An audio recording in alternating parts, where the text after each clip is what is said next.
کہ آج ہم بھی کاروبار کرتے ہیں، معاملات پارٹنرشپ ہوتی ہے اور یہ ایک مجبوری ہے، لیکن کیا ہم نے کبھی یہ معیار رکھا ہے؟ ہم سوچتے ہیں جب سنتے ہیں کہ فلاں آدمی دن بہ دن امیر ہوتا چلا جا رہا ہے، اس نے کاروبار کیا،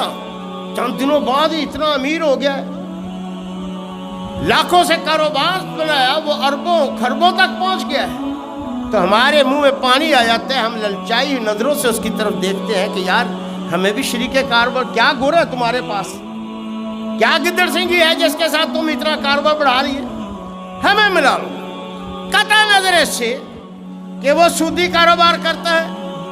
قطع نظر اس سے کہ وہ ملاوٹ کرتا ہے، قطع نظر اس کے کہ وہ جھوٹ بولتا ہے،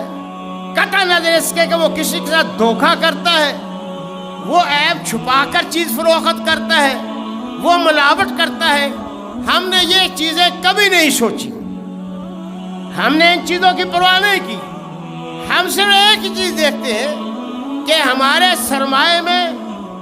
بڑھوتی کیسے ہو، ہمارے کاروبار میں اضافہ کیسے ہو، اور بے نہیں یہی ترجیح ہماری رشتہ داری میں ہوتی ہے۔ حضرت خدیجہ رضی اللہ تعالیٰ نے تجارت میں بھی یہ 3 باتیں کہیں، اور یہی تاثر نکاح کے وقت دیا، مگر ہم نکاح میں بھی کیا سوچتے ہیں؟ مال و دولت کو ترجیح دی جائے، حسن و جمال کو ترجیح دی جائے، حسب و نسب کو ترجیح دی جائے، دنیاوی منصب اس کو ترجیح دی جائے، دینداری کو نہیں دیکھتے، دیانت داری نہیں دیکھتے، امانت داری نہیں دیکھتے، سچائی کو نہیں پرکھتے، اعلیٰ اخلاق ہمارے پیش نظر نہیں ہوتا۔ اور اسی چیز کا نتیجہ ہے کہ نبی علیہ السلام نے فرمایا تھا نا، فاظفر بذات الدین، نکاح کا معاملہ ہو مال و دولت کو ترجیح نہ دو، دنیاوی مفادات، دنیاوی ترجیحات کو ترجیح نہ دو، بلکہ کیا ہے؟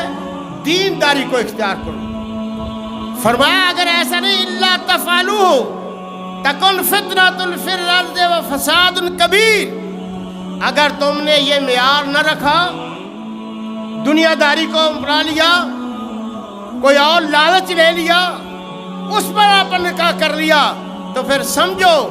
دنیا میں فساد ہوگا اور بگاڑ پیدا ہو جائے گا، پھر یہ فساد اور بگاڑ تمہارے کنٹرول میں نہیں رہے گا۔